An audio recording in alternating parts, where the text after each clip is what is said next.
बात यह है कि जब किसी वीडियो को मैं छोटे से छोटा बनाकर कम से कम टाइम में आप तक पहुंचा सकता हूं और उसी छोटे से वीडियो के अंदर आपको सारी जानकारी मिल जा रही है, तो क्या जरूरत है नाच गाना करके, नाटक नौटंकी करके, हंसी टिटोली करके, हंसी मजाक करके और शुरुआत के 10 मिनट ये डाल करके क्या मैं लाइव हो चुका हूं, क्या मैं लाइव हो चुका हूं, बच्चा लोग सुन रहे हो मुझे, ये डाल के उस वीडियो को 4 घंटा लंबा करने की जरूरत क्या है?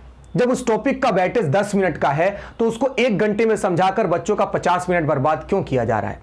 आज के कुछ सो कॉल्ड यूट्यूब टीचर्स जो हैं, जो बच्चों को पढ़ा रहे हैं, नाम मात्र के लिए पढ़ा रहे हैं, ऐसे टीचर्स अगर इनका शुरुआत का ग्रोइंग फेज का आप वीडियोस देखेंगे ना, तो इनकी मेहनत देखिए।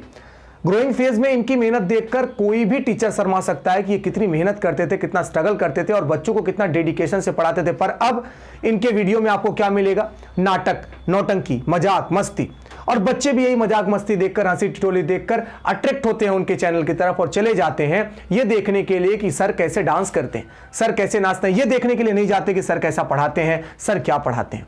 ये नाटक नौटंकी देखने के लिए उनके पास पहुंचते हैं और वहां पर जाकर एंजॉय करके आते हैं 1 घंटा, ना कि पढ़ के आते हैं। और वो 1 घंटे में कितना पढ़ते हैं? वही बैठे जो 10 मिनट का हो सकता है, क्योंकि उस टीचर को अपना व्यू गेन बढ़ाना है, पैसे कमाने हैं आपसे, तो सिंपल सी बात है वो ये सब स्ट्रगल करेगा। तो बच्चों का फ्यूचर बर्बाद कर रहे हैं। आप स्टूडेंट हैं और ये आपको समझना है कि आपको कहां पर जाकर क्या देखना है। आपको इस चैनल पे भी मजाक लगता है, मस्ती लगती है, आप बिल्कुल मुझे मत देखिए। मैं तो शुरुआत से ही कह रहा हूं कि मुझे तभी देखिए जब आपके अंदर डेडिकेशन और फिजिक्स का, क्योंकि मैं यहां मजाक मस्ती करने नहीं बैठा हूं, मैं सिर्फ फिजिक्स पढ़ाने बैठा हूं। मुझे आपसे कुछ नहीं चाहिए, मुझे सिर्फ इतना चाहिए कि आप डेडिकेटेड होकर फिजिक्स से प्यार करें, बस, और कुछ भी नहीं।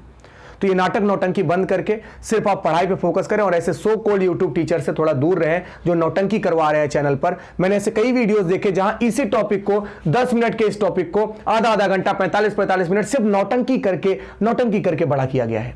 क्यों किया गया है भाई? ये 10 मिनट का टॉपिक है, क्यों टाइम बर्बाद कर रहे हो बच्चों का? और आप लोग भी उनके पास चले जाते हैं, क्या करने के लिए जाते हैं? अपना समय बर्बाद करने के लिए। इनसे बचें। ये टीचर्स के भेस में सिर्फ पैसा कमाने की एक मशीन बना के रखें और कुछ भी नहीं यूट्यूब पर।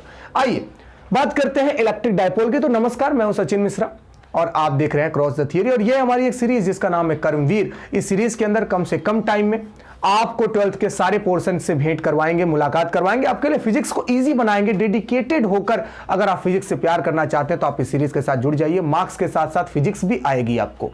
चलिए बात करते हैं इलेक्ट्रिक पोटेंशियल से। इलेक्ट्रिक पोटेंशियल की टॉपिक चल रही है हमारी चैप्टर नंबर 2। इलेक्ट्रोस्टैटिक के सारे वीडियो चैनल पर आ गए हैं, अगर आपने उनको नहीं देखा है तो जाकर उन्हें देख सकते हैं आप। शुरुआत से स्टार्ट कीजिए। न्यूमेरिकल की वीडियो बहुत सारे बच्चे पूछ रहे हैं सर न्यूमेरिकल की वीडियो कब आएगी?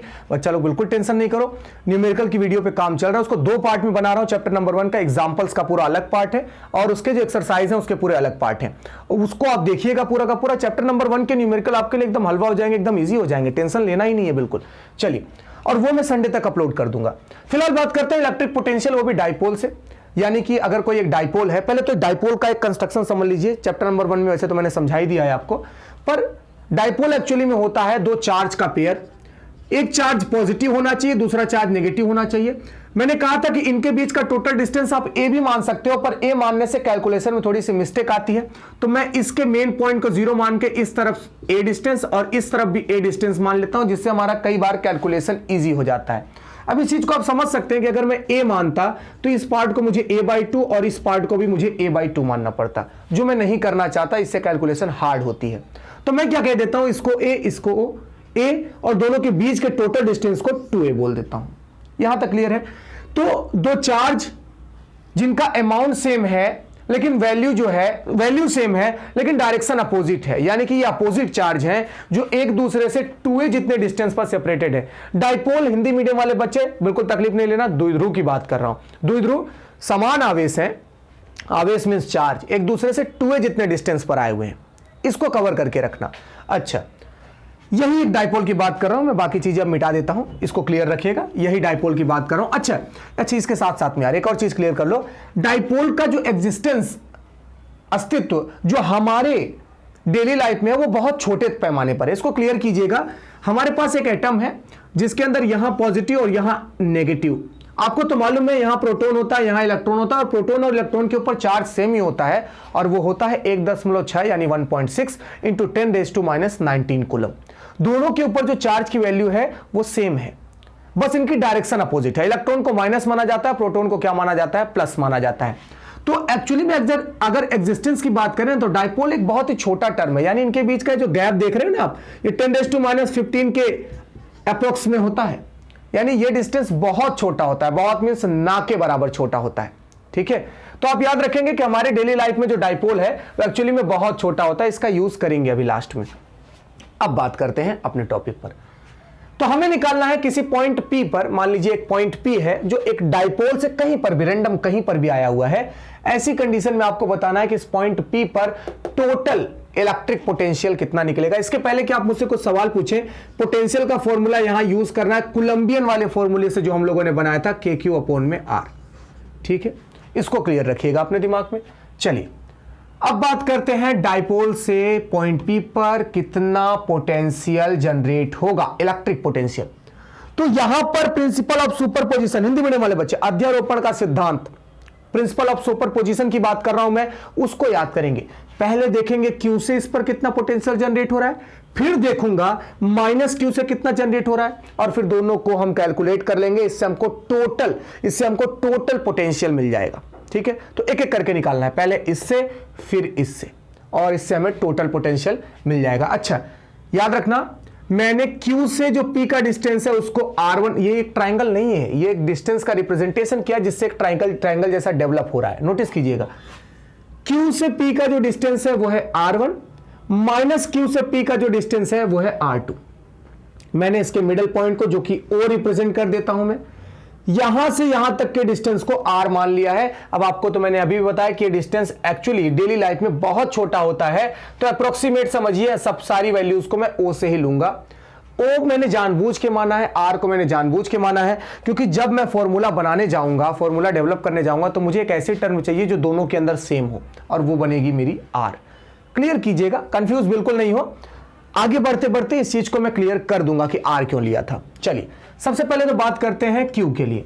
So electric potential by charge Q, हम इलेक्ट्रिक पोटेंशियल निकाल रहे हैं चार्ज Q से, यानी इस Q चार्ज से कितना इलेक्ट्रिक पोटेंशियल विभव इस पॉइंट P पर जनरेट हुआ। सो फॉर्मूला सेम है, V equals to KQ/R1। Distance इस बार हमारे लिए क्या है, Q1 से, बहुत अच्छा, पॉजिटिव Q चार्ज से R1 है, तो इसको R1 रख दिया। पॉजिटिव, कोई टेंशन, यहां कोई सिंबल में चेंज नहीं आया। अच्छा, same to same electric potential by charge -Q। अब कुछ बच्चे सोच रहे हैं सर आप थोड़ा फास्ट चल रहे हैं। नहीं, मैं फास्ट नहीं चल रहा हूं बच्चा लोग।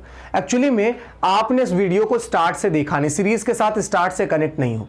स्टार्ट से कनेक्ट रहो यार, आपको लगेगा कि रेगुलर क्लास चल रही है, और ये आपने कल ही तो पढ़ा था, तो ये सारे टॉपिक आपके दिमाग में एकदम क्लियर रहेंगे। इलेक्ट्रिक पोटेंशियल का पहले वाला वीडियो मैंने डिस्क्रिप्शन बॉक्स में, क्या बोलते हैं उसको, डिस्क्रिप्शन बॉक्स में, हाँ, लिंक डाल दिया, टॉप कमेंट में भी लिखा है, तो उसको देख लेना, सब क्लियर हो जाएगा। इलेक्ट्रिक पोटेंशियल चार्ज -Q से इससे निकालेंगे, तो सिंपल सी बात है, डिस्टेंस तो आपको दिख ही रहा है। यहां इन दोनों, इस पॉइंट P पर निकाल लेते हैं। सो V1 बोल दूंगा इसको, V2 बोल दूंगा इसको, कोई टेंशन तो नहीं ना। अगर आपको बहुत डर लगता है तो आप इसको V+, V- भी बोल देते हैं, हालांकि मुझे मालूम है इसको देखकर आपको और ज्यादा डर लगने लगेगा, कोई टेंशन नहीं, तो इसको V1 V2 मान देते हैं। एक्चुअली माइनस प्लस देखने का सिर्फ इतना मतलब था कि आपकी अपनी मर्जी, आप जो चाहे वो मान सकते हैं। Q, यहां Q माइनस में है तो मैंने पहले से आगे माइनस लगा दिया, R2 इसके बीच का डिस्टेंस है, मैंने इसको लिख दिया, कोई टेंशन वाली बात। अच्छा, V1 आ गया, V2 आ गया। मैं आपसे पूछ रहा हूं कि मुझे टोटल पोटेंशियल चाहिए, तो आप कहेंगे सर प्रिंसिपल ऑफ सुपरपोजिशन, दोनों को जोड़ डालिए और आपको टोटल मिल जाएगा। तो मैं यहां पे लिखता हूं टोटल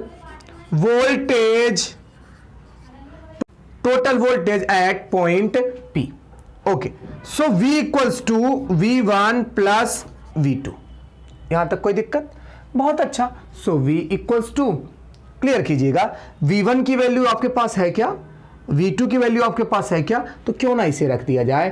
तो KQ/R1 माइनस KQ/R2, क्लियर कीजिएगा, यहां माइनस इस माइनस की वजह से आया है, मैंने इस वैल्यू को वहां पर रख दिया। अब ये अगर R1 और R2 मेरे पास होते तो कहानी थोड़ी अच्छी होती, क्योंकि KQ तो सेम ही है, तो मैं इसको कॉमन ले लेता हूं बाहर, कोई टेंशन वाली बात नहीं। अंदर बचा 1/R1 माइनस 1/R2। अगर ये R1 और R2 मेरे पास होते ना तो कहानी बड़ी आसान हो जाती और 2 मिनट में काम हो जाता। तो इसके लिए मैथ की एक थियरम है, जो बायो वाले स्टूडेंट्स हो, कंफ्यूज हो जाते हो मैथ्स की बात करते हैं, डरने लगते हो कि सर ये तो फिजिक्स है, मैथ्स की बात मत करो, ठीक है। तो सुन ले, बेसिक टर्म है यार, कोई टेंशन नहीं लेना है। अगर ये ट्राइंगल है जो हमको दिख रहा है, ट्राइंगल, इसको नाम दे देता हूं ए, इसको बोल देता हूं बी। तो जरा ट्राइंगल बस बताने के लिए नाम दिया है, इसका कोई मीनिंग नहीं है। A O P, triangle A O P में देखिए जरा, आप नोटिस कर पा रहे होंगे कि ये जो R1 है ना, ये स्मॉलर है R से। क्लियर कर रहे हो? R1 स्मॉलर है R से। अच्छा, कितना स्मॉलर है? तो अगर मैं इसके ऊपर एक परपेंडिकुलर लाइन ड्रॉ कर दूं ना, और इसमें से R में से इतना माइनस करा दो, तो देखो मुझे यही मिल जाएगा। क्लियर कर रहे हो? नोटिस करना, अगर इस पूरे R में से ना मैं इस R1 को निकालना चाहता हूं, तो मुझे ये वाला डिस्टेंस, मैं इसको M मान लेता हूं, इतना हटाना पड़ेगा। क्लियर है? मेरी बात फिर से सुनिए। जब भी आप किसी पॉइंट से इस लाइन पर एक परपेंडिकुलर लाइन ड्रॉ करेंगे, तो आपके पास ये जो लाइन आएगी, ये वाली और ये वाली लाइन बिल्कुल इक्वल होगी। मींस कि मैं क्या कह रहा हूं, AP इक्वल्स टू MP बन जाएगा। ये वाला और ये वाला बिल्कुल इक्वल बन जाएगा। तो इसको निकालने के लिए मैं क्या करता हूं पता है, ये पूरा ले लेता हूं और उसमें से इतना माइनस करा देता हूं। एक्चुअली में देखें, ये जो इतना है ना, वो इसके बराबर ही है। इतना जो है इसके बराबर ही है। क्लियर करें, फिर से क्लियर करें, ये डिस्टेंस A के बराबर है, क्योंकि ये डाइपोल है, तो ये वाला डिस्टेंस तो आपको पता ही है क्या है, A है। वैसे तो मैंने यहां लिख रखा है A।